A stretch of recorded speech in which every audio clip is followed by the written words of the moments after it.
when I first saw this project, we were talking about specifically sports only and $20 million, $30 million range. It has since expanded quite a bit. That always makes me a little nervous. Mission creep, we call it in the military. It's always dangerous.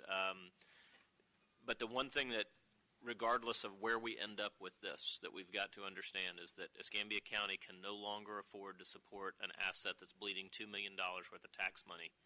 And that's what the Bay Center is. It is really hurting us.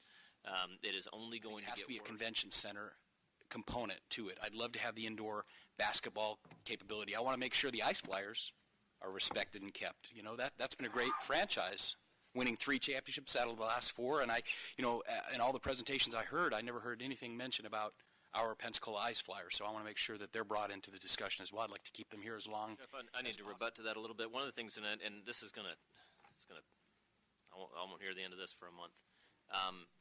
When you've got a franchise that wins the national championship in their league 3 years in a row, and you're still having to give away most of your tickets, you have to at some point decide, is this something that's appropriate to use taxpayer dollars to maintain when the citizens are voting with their choice of buying tickets? We don't. Hockey games are awesome, but we don't have kids growing up playing hockey here.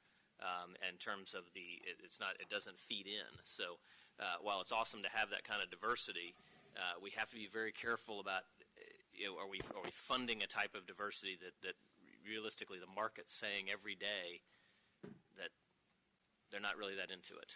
I'm not saying, let's go run the Ice Flyers out of town today. I realize, and see, that's one of the things when we have these working groups, nobody wants to say something like that out loud, even though many of us may have those private conversations. We need to be sure that the things that we're spending taxpayer dollars on are in fact the things that taxpayers want to be doing. We often say that the government's job is to do only those things that the people cannot do for themselves. We can do it collectively, but to continue to push down that road based on with the Ice Flyers or with hockey being a big part of it, are we not missing out on potentially other things that would be a much better add to the downtown Pensacola experience?